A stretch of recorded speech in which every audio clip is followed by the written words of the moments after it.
Broadcasting live. It's America's longest running talk show on computers. It's Computer America, bringing you the biggest names in technology with guest interviews, new products, and your emails. Listen live at computeramerica.com on any device around the world. Email the show at live@computeramerica.com or find us on social media. Be sure to check out our website for contests, giveaways, show notes, live video stream, podcasts, and more. You're listening to Computer America.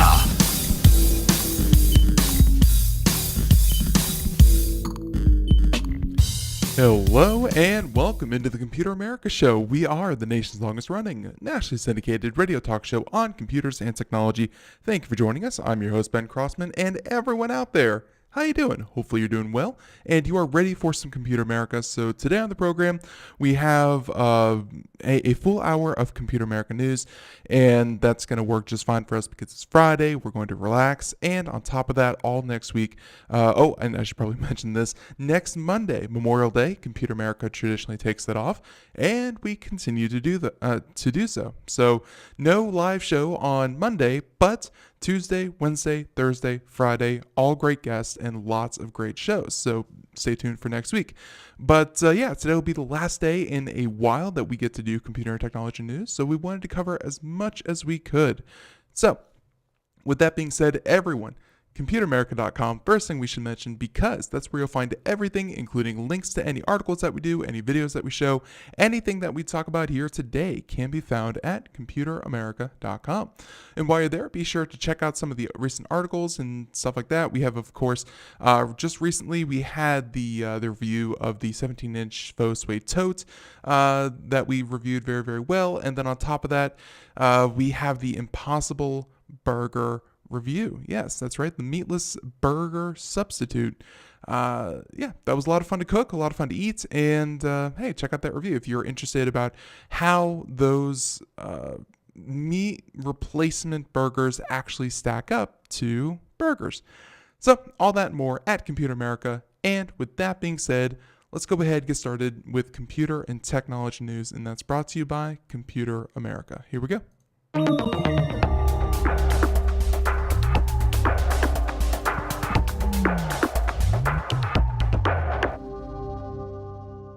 So, let's see. We have a lot of different articles. I think our first one that we're going to do, this happened sometime yesterday, and a couple of these stories are like bills and legislation that's been introduced and might start working its way through the political system, but they have big implications for, of course, for technology.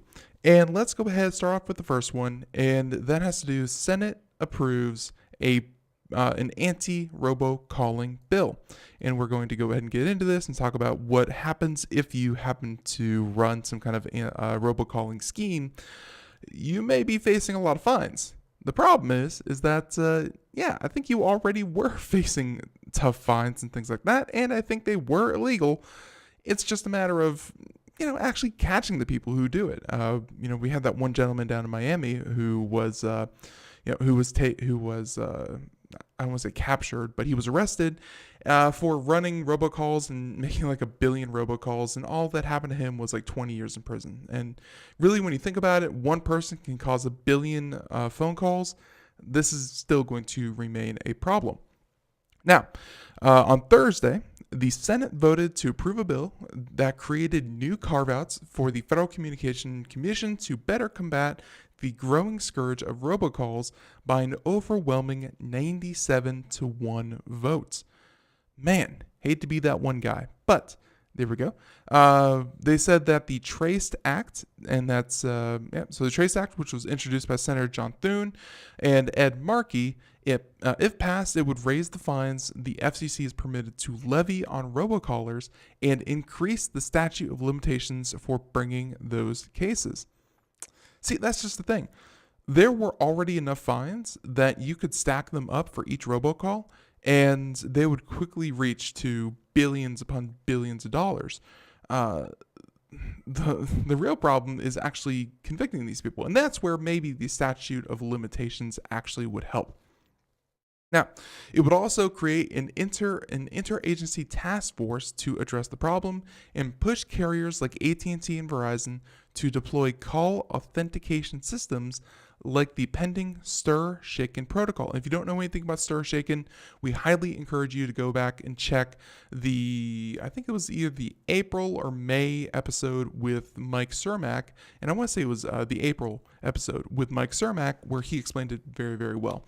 So, but yeah, STIR/SHAKEN, which is should be coming out sometime in the next year or two. They have a quote here from one of the senators, from Ed Markey, who introduced the bill, saying, quote, "It's a daily deluge of calls that Americans experience. It's a consumer protection crisis. Consumers around the country face an epidemic of robocalls." And I was just driving in the car yesterday, and of course, we were, I was listening to NPR, and NPR had this, had something that I didn't really, it was just like an introduction kind of thing, but they were talking about as people grow older and they advance in age, their ability to discern fakes and to be more distrusting, they're very easily tricked out of their money. And of course, that's, people preying on the most vulnerable members of our society. But it goes to show that, of course, like a 20, 30, 40, 50-year-old would say, that's clearly a fake. But then when you get to 60, 70, 80, 90, and of course, even further, you become more and more trusting of people over the phone. And it's not a generational thing. It's a cognitive decline thing. So this will affect all of us if we don't get a grip on this now. So the article continues. Last year, around 48 billion with a B robocalls were placed in the United States alone, saying that predatory behavior has become one of the largest sources of complaints to the agency, like the FCC and the FTC. The American people are ready for this, and the bill will move to the House of Representatives, where it awaits approval. It's unclear when it will be taken up for vote, saying as there are a number of other anti-robocall bills already in consideration. But earlier this month, the FCC chairman Ajit Pai announced a new agency initiative to combat these illegal and unwanted calls. The measure that would assure carriers are able to block illegal calls would be taken up for vote next month. So there you go. Essentially, if you're scratching your head, why doesn't someone do something about this? The ever slow machinations of the United States government is now taking on robocalls. This is not the end of robocalls. I almost guarantee you that this will have little to no impact. Unlike something like STIR/SHAKEN, which again will be kind of like will be something like a handshake, saying that this is a trusted number and this is not a trusted number. They use a number of factors, including location data and, if this is the first time this call is going to someone, if, they've ever made a phone call to somewhere similar. Essentially, STIR/SHAKEN can do something as soon as it's deployed, but these bills that just kind of increase the fines and, let people go after them, that probably won't stop a whole lot. So, but hey, good news is good news, and we'll take it when we can. So there's the first story. Let's see. We have another, So we have another piece of legislation that we should probably talk about, and this has to do with the bill to ban the sale of Drum roll. Loot boxes. All right. So the children, and of course, this is bill to ban sale of loot boxes to children presses forward with bipartisan support. This coming to us from The Verge, Markina Kelly. And yeah, looks like another one from Ed Markey, who, of course, sponsored the last bill. And, of course, this one with Richard Blumenthal. Now, they said that they formally introduced a bill to ban the sale of loot boxes to children, and 2 of his Democratic colleagues have already signed on in support, saying that the Protecting Children from Abusive Games Act would, if approved, prohibit video game companies from selling loot boxes to children under the age of 18 and make it unlawful for minor-oriented games to include pay-to-win mechanics. See, this is really, really good. Like, normally I don't like, I'm very passionate about video games. I like video games. Video games have unfortunately taken a very sinister approach ever since things like the App Store, where you get free-to-play games. They can be on billions of devices, or I should say millions or billions of devices. They can be in billions of people's hands, and people know that if you make it free, then people think, oh, free, it's free. And then you rope them in with, you prey on their psychology. It's not even about their wants or, what they like. It's about human psychology. And if you get your free game into enough people's hands, eventually you'll pick up your core user base of addicts, of people who are impatient, of people who just fall for every trick in the book. And that's if you get it into enough people's hands. And if you do that, hey, a good portion of those are probably going to be minors who just don't know any better. We saw that, years ago when we talked about, let's say, for instance, the story about the Smurfs game. Someone made a Smurf free-to-play game, and if you wanted to advance in the game, you had to have some, certain kind of mushrooms or something like that to progress further, and you got a certain allotment over like one every hour or something like that. And there's a little kid who got it on his phone, on his parents' phone or his parents' tablet, I forget which. Long story short, the kid ended up racking up like I want to say like $20,000 in microtransactions. And that's just because the kid doesn't know any better. He, zero concept of money, zero concept of what he's actually paying for. And yeah, $20,000. I think he was able to get that back through the iOS store because it was very predatory. But for a kid to just sit down and just hit a button and charge up $20,000, that happened years ago, like 5, 6, 7, 8 years ago. Imagine how good these games have gotten over that period of time in tricking kids to pay for these loot boxes.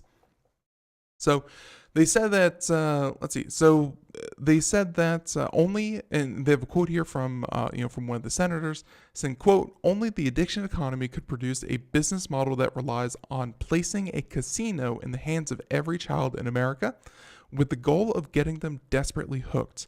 I'm proud to introduce this landmark bipartisan legislation to end these exploitative practices.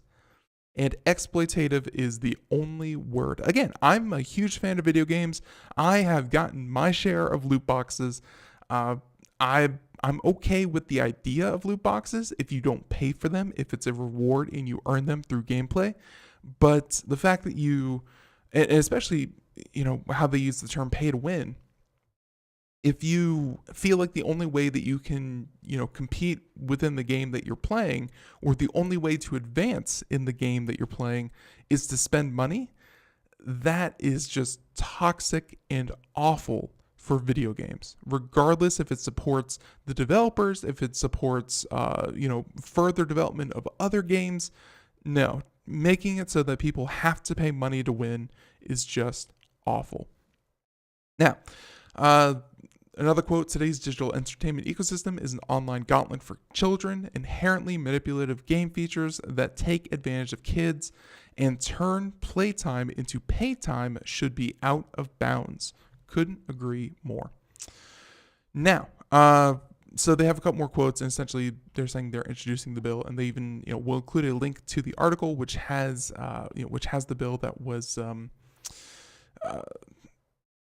which has been submitted, and there you go.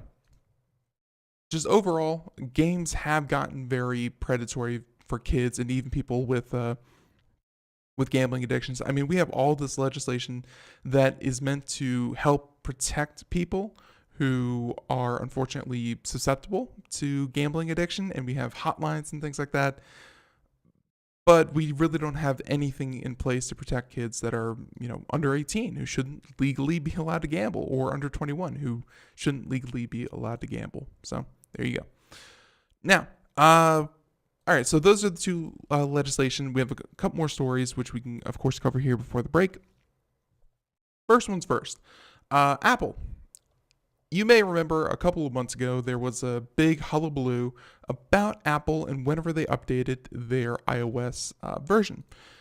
And everyone had this theory that it's like, hey, after I downloaded version 10 or version 9 or version 8, whatever phone was about 3 to 4 to 5 generations previous, the hardware would slow down.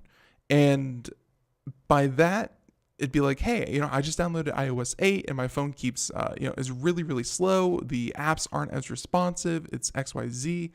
And it's been kind of like a long running theory that happened. Well, a couple of months ago, or it might even be like a year now, time flies, someone did some testing and finally made Apple commit and admit that new versions of iOS actually slow down previous generations of hardware. And Apple's argument for this, which I completely understand, is completely fine. It's just, more about, how do you put this? I understand why they did it, and Apple claims that it's because older generations of iPhone hardware could not run the more power-intensive, resource-intensive operating system, so they had to throttle back the hardware so that the battery would stay the same. Otherwise, people's batteries would either crash or they would lose their charge much more quickly. To Apple, it was the lesser of two evils. Do you throttle the hardware, or do you let people have phones that start to crash and rapidly drain their batteries? And Apple made this decision behind closed doors in secret and didn't tell anyone for many iterations of iOS. Now, hey, we finally have a bit of resolution to this problem. This article, Motherboard, Apple agrees to tell users if an iOS update will slow down their iPhones. That's right. A watchdog group in the United Kingdom got Apple to agree to tell users when its software updates will affect device performance. So, yay UK. So let's cover this real quick, but I think I gave you a lot of the background. And of course, this was back in 2017, so it wasn't months ago. It was actually almost 2 years ago. But 2017, and they said that the United Kingdom's Competition and Markets Authority announced Wednesday that Apple would change its way by telling customers when it was pushing software updates that would affect the speed of their devices. Thank you. That's all we really wanted. Just tell us when things are about to slow down. Tell us, if Apple was just upfront and said that, hey, your hardware is not good enough or your battery is not good enough to run this software, there may be problems. So either option A, run it anyways and potentially face crashes and lower battery life and things like that, or B, of course, throttle and do what they did anyways, but actually tell people and give people the option. Or C, don't upgrade, which Apple really isn't a fan of. They really prefer you to be on the latest version of iOS. So I don't think option C would have worked its way in there. But anyways, if they were just upfront and gave people the choice, Apple would not have faced this whole controversy. So they have a quote here, quote, Apple will also provide easily accessible information about battery health and unexpected shutdowns, along with guidance on how iPhone users can maximize the health of their phone's battery. This could help people improve performance of their own handset after a planned software update by changing settings, adopting low power mode, or replacing the battery. Which, of course, rather than resorting to have their phone repaired or replaced, the firm has agreed to do this both for current and future iPhones. So yeah, just everything I just outlined. That's exactly what we wanted. That's the only thing that we wanted. So good on Apple and good on, again, the United Kingdom's competition of markets and authority for doing that. So there you go. And by the way, they had one quote from Apple saying that, quote, Apple believes that its iPhones were not defective, that the performance management features introduced in updates 10.2.1 and 11.2 was intended to and did improve customers' user experience, and that Apple did not make any misleading statements or fail to disclose any material information. So Apple says they didn't do anything wrong, but everyone who owns an Apple device, I think they may have felt a little wrong just because, hey, they found out about these changes after the fact. So there you go. Sorry about that. Now, that's story number 3 if you're following along. Story number 4. Let's go ahead and talk about this. And yeah, so this one from Reuters. And let's see.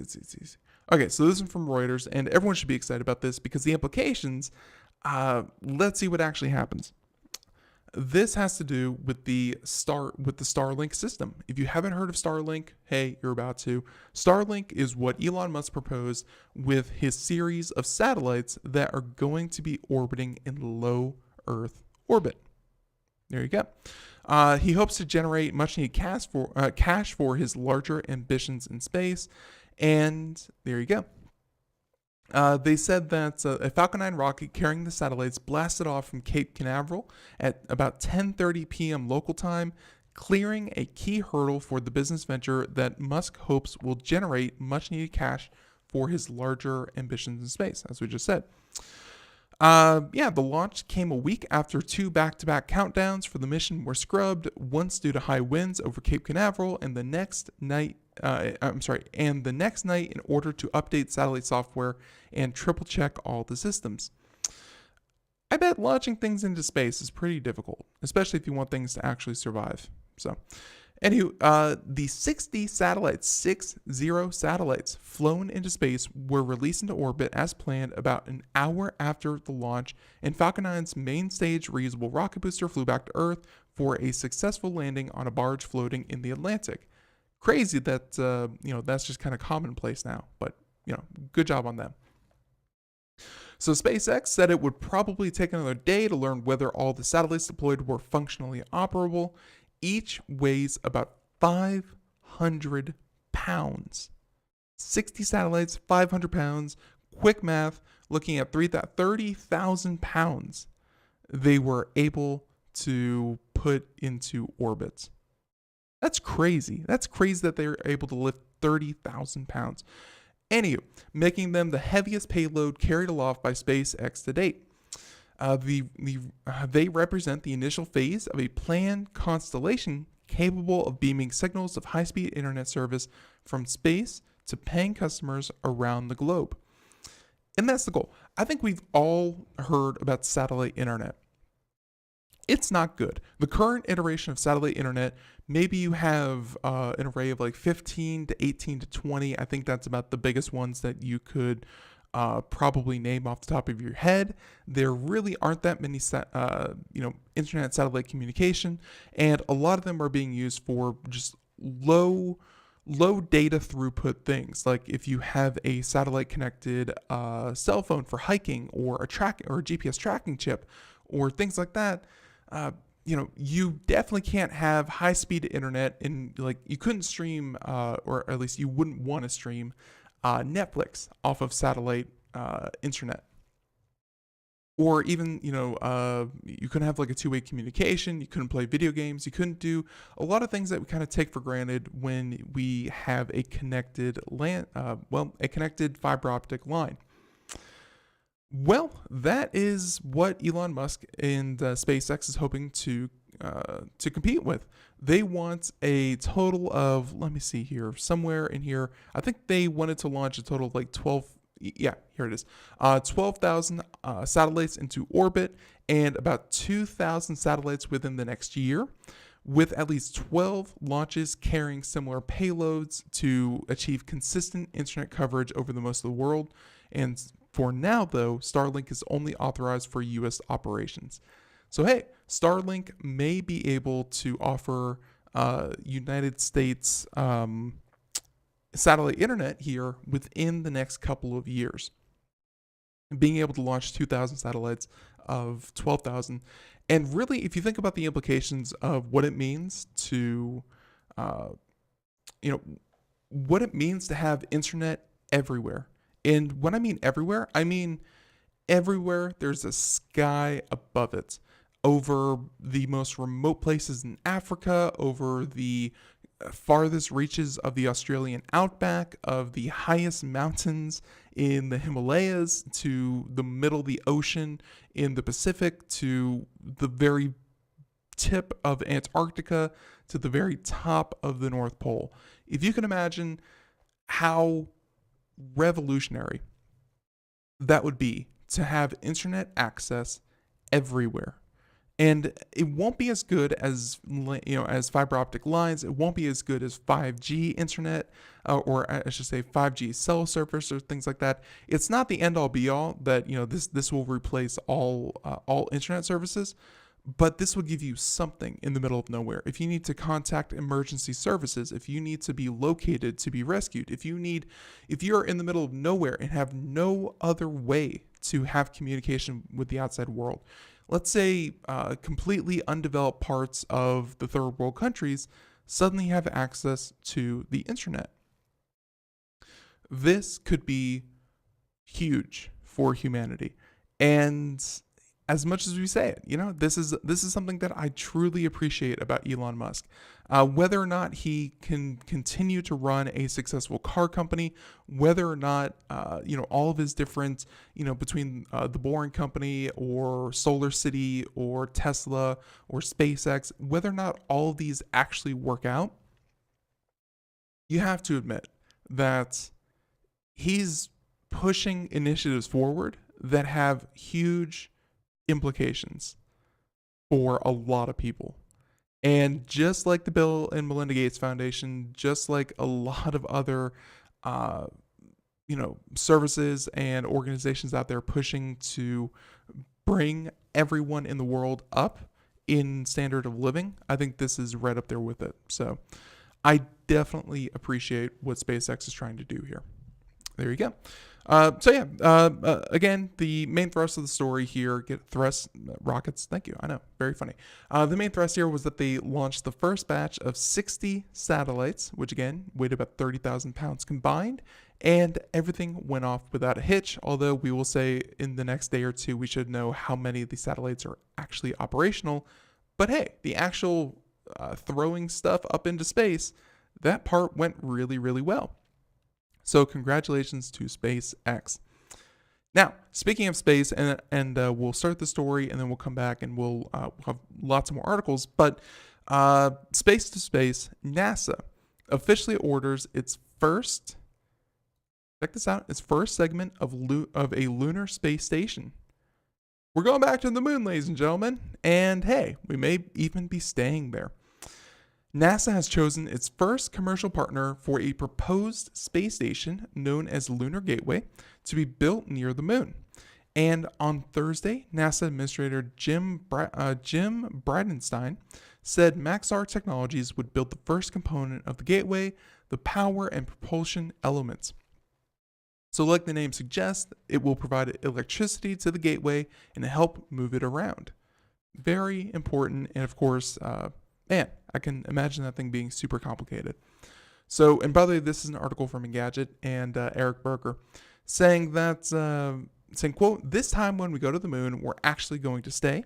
And and that's as Bridenstine said in making the announcement. He has characterized the gateway, which will be positioned in a high elliptical orbit, balanced between Earth and the moon's gravity, as a reusable command module. Under NASA's current plan to land humans on the moon by 2024, this is where astronauts will launch to. Will launch to from Earth before climbing aboard pre-positioned landers to take them down to the lunar surface. So, and I bet you something like this is also going to be kind of the stepping stone to Mars, of course. But to have this thing in position around the moon means that, hey, you could send people to it and to and from the moon and just have another base of operations other than the International Space Station. Obviously, they mentioned that Gateway could grow. They're going to build it so that they have components that are ready to, kind of hook up to it. But first things first, it's a unique piece of hardware for NASA, and it will form the cornerstone of its first deep space outpost. The station will use solar electric propulsion to maintain orbit and have the ability to maneuver into other orbits around the moon. Before humans visit the Gateway in 2024, the space agency plans to add a small habitat module. So there you go. Over the course of the 2020s, NASA is hoping to get this thing completely accommodated for people. Ladies and gentlemen, we're going back to the moon. This is great. So everyone, we'll be right back. More computer and technology news right after this. Stay tuned.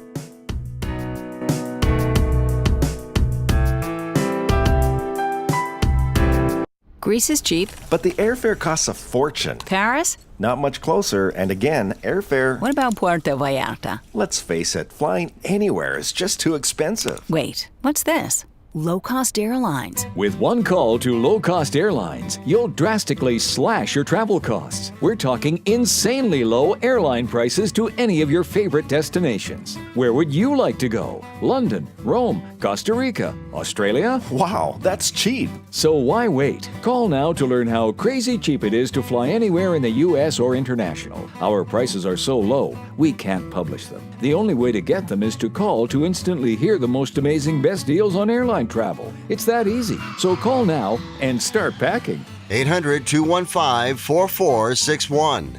800-215-4461. 800-215-4461. That's 800-215-4461. We are all Brother Wolf. 10 years ago, a group of locals banded together to create positive change. We took animals into our homes, held adoption events at local retailers, and talked to the community about our mission to help build a no-kill Asheville. A decade later, we have achieved so many victories for animals in need. There's been so much progress, yet there's still so much to do. As part of our year-long celebration, we encourage you to become a member of our special Compassionate Circle program. With a monthly donation of $10 or more, you will have behind-the-scenes access to the work we are doing at Brother Wolf. Our goal is to reach 1,000 members because we receive no government funding. Working together, we can help build and sustain no-kill communities. Learn more at compassionatecircle.bwar.org. We are a 501c3 tax-deductible organization.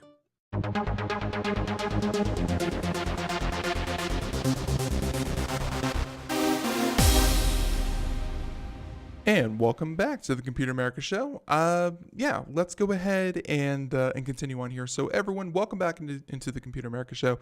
If you missed any part of today's program, check us out wherever podcasts are heard. And of course, we will upload that after the program and have everything set to go. So everyone, check that out. Also, be sure to check out our website and everything should be right there. Now, we continue on computer and technology news. We are just wrapping up that one about NASA and ordering their first segment of the lunar space station. Hopefully, over the next 10 years or so, we have people orbiting and visiting the moon on a regular basis. That's exciting. Exciting time. So we continue on, and let's go ahead and talk about, just checking out some of the other just going out, checking out some of the other articles, and let's go ahead and talk about this one. So this one coming to us from Engadget and Best Buy. Big news today. Just happened, a little while ago. If you ordered the new Samsung Galaxy Fold, and judging by its name, you should remember the Fold is that phone that can either fold in half or open up like a clamshell or like a book and become kind of like a 7-inch tablet on top, or I should say like an 11-inch tablet on top of a large smartphone. Well, Best Buy canceled all the orders. That's right. they currently canceled all the pre-orders for the Samsung Galaxy Fold and said that that's not entirely surprising given the drama around the Fold and the lack of concrete details from Samsung.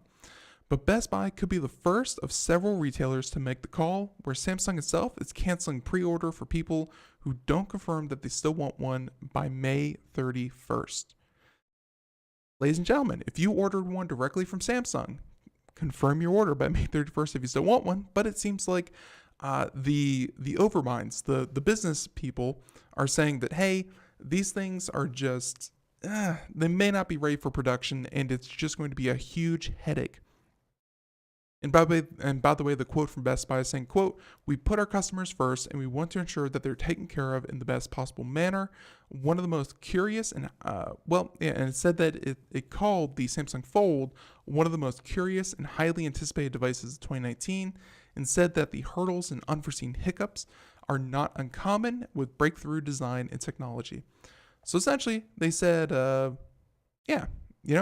they liked the device. People were excited about the device.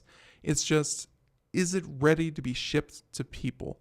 Are these devices actually going to work? And I'm sure Best Buy doesn't want to deal with having to return these devices, take them back, keep them as inventory if they're just not working. Now, they said that the company delayed the phone's launch a month ago after several review units broke, but it still hasn't provided an update to the US release date, and it postponed a launch event in China. As Engadget reported previously, the FTC's distance selling regulations require a company to ship its device within the time it stated, or if it didn't state a time, within 30 days.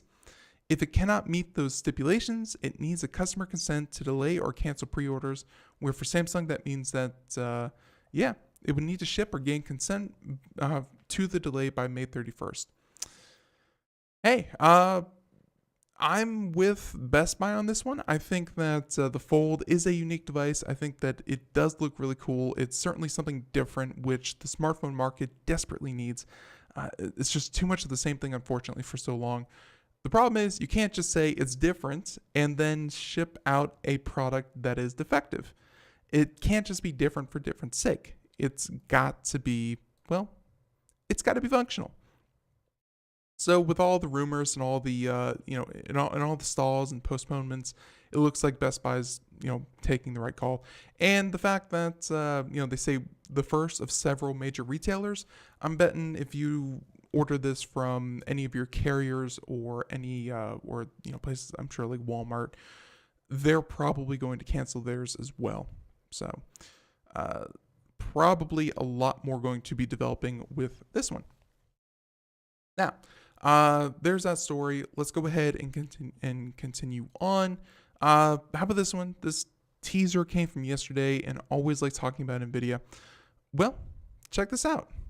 Nvidia has been teasing something super, and by that it's a big old logo that says super. If you're just listening to the radio portion, Computex could bring a souped up RTX graphics card.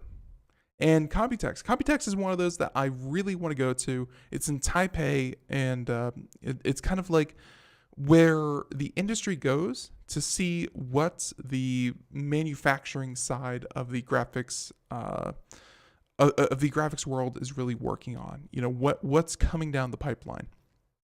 Now, Nvidia's Computex press event will likely represent big news for PC gamers, where the GPU maker has posted a teaser on the GeForce YouTube channel, hinting that something super is coming. The brief clip only shows an embossed metal super logo, but that's enough to suggest that they could represent one or more souped up graphics cards. If so, there might already be an inkling of what to expect, saying that there's a rumor from Red Gaming Tech maintains that Nvidia will implement faster 16 gigabits per second memory, up from 14, in its G4 RTX lineup. If so, the graphics chip could have considerably more headroom and could be significantly faster, if not as fast as the roughly 14% increase would suggest. It also wouldn't be out of the question for Nvidia to boost the GPU's clock speed to match, although that's far from certain. So I'm looking forward to this. We're going to wrap the article up right there, but essentially, the RTX 2080 Ti, I'm betting they're going to come out with maybe not the 2100, maybe not the 2100 series or however they're going to be naming them from now on, but certainly something that they're working on to, again, just give it a little bit. And 15% doesn't sound like a lot. Certainly, if you have the current generation of, RTX 2080 Ti or even RTX 2080 or 2070, hey, you're still sitting pretty. That's something that I actually kind of like to see. I don't like to see people's hardware immediately be, obsolete or even just kind of old after a single year of usage. But if you're 2 or 3 generations behind, this is going to look very, very exciting for you. So there you go. And again, we're going to have to check that out in Taipei. I think Nvidia's Computex 2019 should be, Computex should be in about a month, I think, is when that comes out. So can't wait to talk about the news that comes out of there. Now, graphics card to graphics card, we're just going to go ahead, jump right into it. Check this one out. AMD partner leaks 2 mid-range Navi GPUs. And I've said this before, I'll say it again. Leaks are not leaks anymore. Really, if you think about it, leaks are part of the PR campaign. It's to get everyone excited. It's like giving a squirrel a peanut and saying, no, don't tell anyone. And then the squirrel goes off and just devours the peanut like crazy. These leaks, that's why I have no qualm about covering them, is because, hey, it's not really talking about, secret material. It's about material that they want to first get out there. It's kind of like the pre-press release. Now, article in Gadget from Mr. Steve Dent saying that AMD partners leaked 2 mid-range Navi GPUs.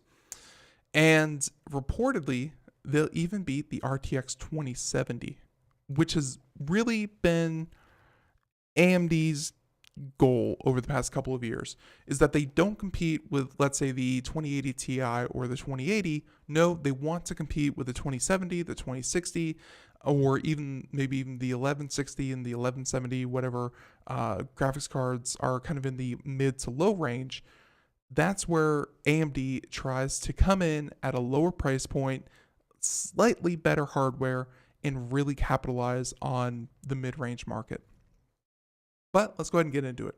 AMD is set to announce more GPUs based on its 7nm Navi tech, which, according to a leak from Sapphire, one of the largest graphics card partners, at Computex CEO Lisa Su will reportedly unveil the Navi RTX that can beat the Nvidia RTX 2070 for about $500. Check that out. And let's do some quick Google foo right here, where we are looking at GeForce RTX 2070 graphics card runs for about $599 retail. So $100 cheaper and slightly better. That is where AMD shines. AMD will also launch the Navi Pro with performance between the 2060 and 2070 RTX for $399. So think about that. Let's do more Google foo. RTX 2060 is currently running you about $350, I think, is what it says. So the fact that, let's see. I think this thing runs for about $350. Let's see what it is on Amazon. I'm sorry, 1 second, folks. All right, so about $400 is what it is on Amazon. So let's go ahead and go with that. I'm sure that you could find, better deals elsewhere. But the RTX 2060, let's see, $380, and even on top of that, looks like we have some for like $350.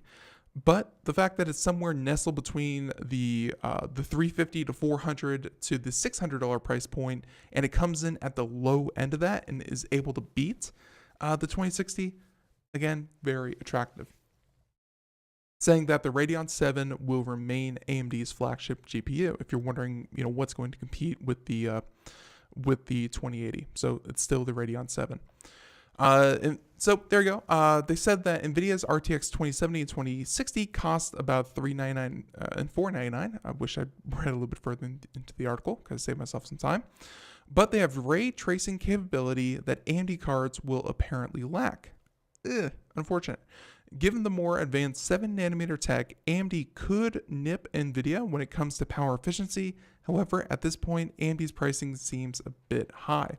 I think they're pretty good. Given the fact now that they don't include ray tracing, which we've covered with our graphics expert Darius Yerekshani, ray tracing is a big deal. Ray tracing will eventually lead to the next evolution in graphics. As soon as it becomes mainstay, as soon as people start developing software and video games that can take advantage of it, it will lead to a huge increase in just the looks of video games. So the fact that it doesn't include something for that, unfortunate. If Nvidia decided to drop the price on the RTX 2070 and 2060, the new Navi cards would be a very tough sell. The only thing I would give them again is the fact that they're on the 7nm technology, which with that kind of die size, much more power efficient and great for graphics card, great for laptops and consoles and anything portable. This is going to be amazing. For gaming laptops, I would probably pick something like the AMD card over the Nvidia card, just for battery life and efficiency. But they're right. You're essentially saying, do you want power efficiency or do you want ray tracing? And the prices are probably going to work out to be about the same in about a month or two when Nvidia answers these launches by dropping the price of their own cards. At the same time, though, that's really what we need AMD to do. All we really need AMD to do is to be there, be present, and just show them that, hey, Nvidia, you can't be asleep at the wheel. We are competing. And the fact that AMD is at least competitive, if not winning, then that's all we need. That's all we need. Sapphire said that it's planning customer water-cooled versions of the Navi GPUs, so enthusiasts should be able to crank up the overclocking. That might help them outperform Nvidia's equivalent cards under the heavy gaming or content creation loads. So they said take this leak with some skepticism because none of it has been confirmed officially by AMD. Although I will say everything looks on the up and up. And with that being said, AMD's Computex keynote will be on May 27th. So I said it in about a month. I should have said at the end of the month. So this weekend, May 27th, is Computex. So we will certainly cover that as much as we can in the coming week.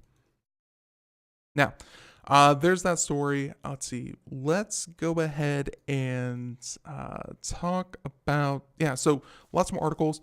How about we discuss Snapchat? As much as I like to keep things nice, light, airy, fluffy, sometimes companies mess up. And just like Facebook, just like any other social media site out there, when you mess up, hey, you got to let people know. And sources said that multiple employees abused their access to private user data by using a tool called Snap Lion. There you go. So, and this is from Amrita Khalid from Engadget, saying a bombshell motherboard report. Well, actually, if this is covered by motherboard, why don't we go ahead and just kind of, just switch on over to motherboard. Okay, so motherboard, Snapchat employees abuse data access to spy on users. Several departments inside social media group Giant have dedicated tools for accessing user data, and multiple employees have abused their privileged access to spy on Snapchat users. 2 former employees said multiple Snap employees abused their access to Snapchat user data several years ago. The sources, as well as an additional 2 former employees, a current employee, and a cache of internal company emails obtained by Motherboard, describe internal tools that allowed Snap employees at the time to access user data. including in some cases location information, their own saved snaps and personal information such as phone numbers and email addresses. Snaps are photos or videos that, if not saved, typically disappear after being received or after 24 hours if posted to a user's story.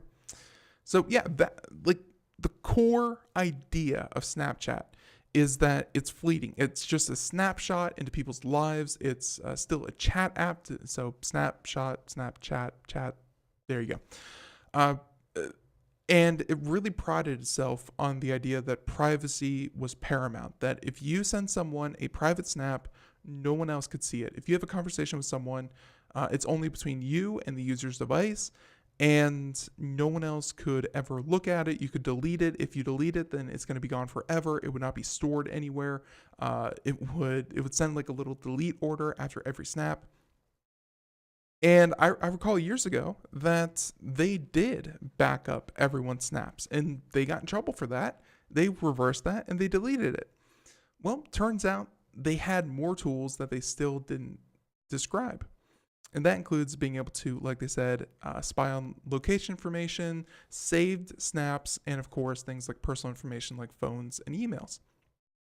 When you think about it, you could really hurt someone when it comes, by spying on them, when they think that they are completely secure and completely private, and either it be people that you know or celebrities or just anyone who uses the service that could potentially be damaged by this, offering a service that is private and then going back and saying, oh, well, we do have tools that we can use to spy on people.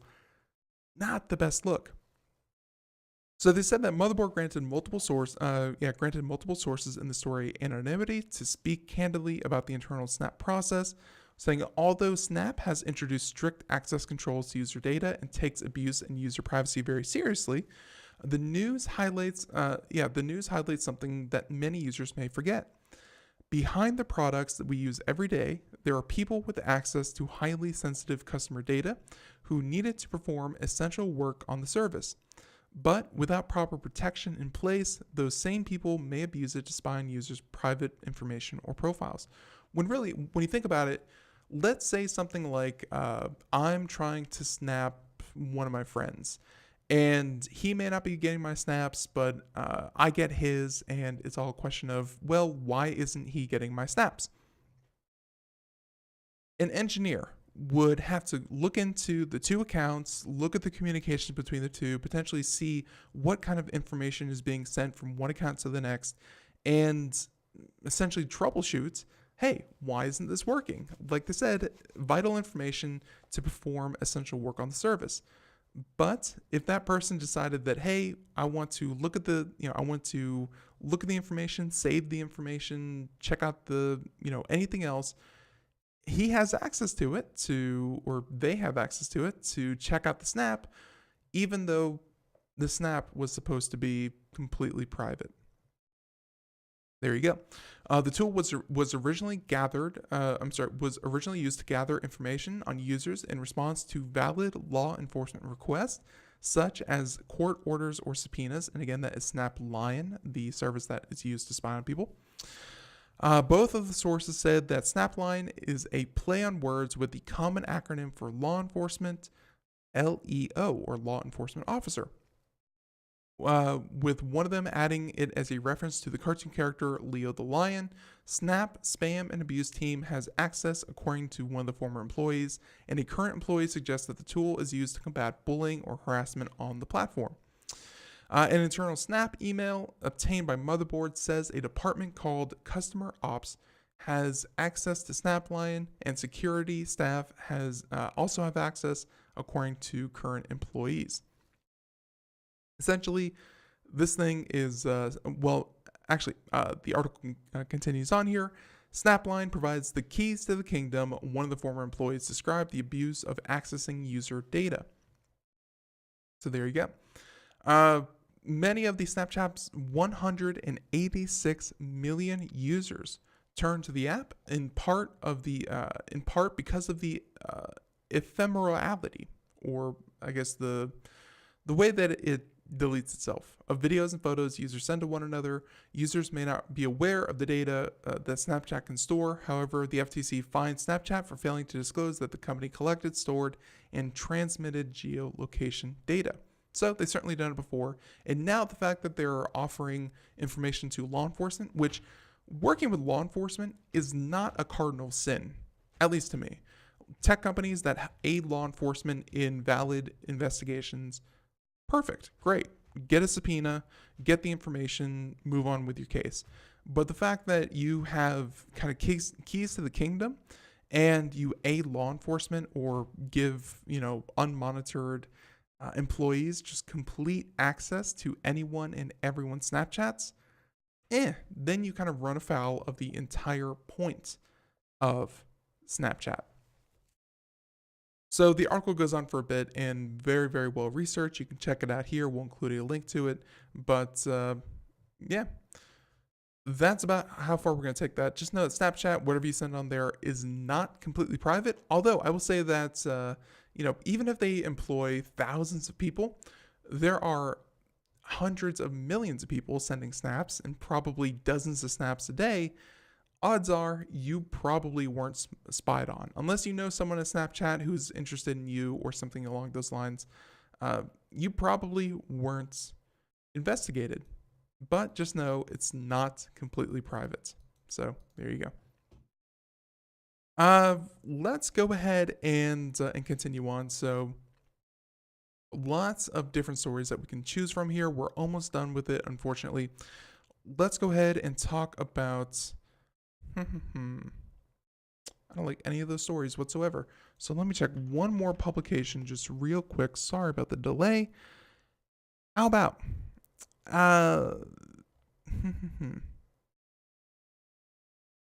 Okay. We will talk about maglev. Perfect. Why not? Maglev, this should be the last story that we cover, but magnetic levitation, it's something that former host of the show, Kirk Crossman, if you go into his office, tons and tons of magnets everywhere.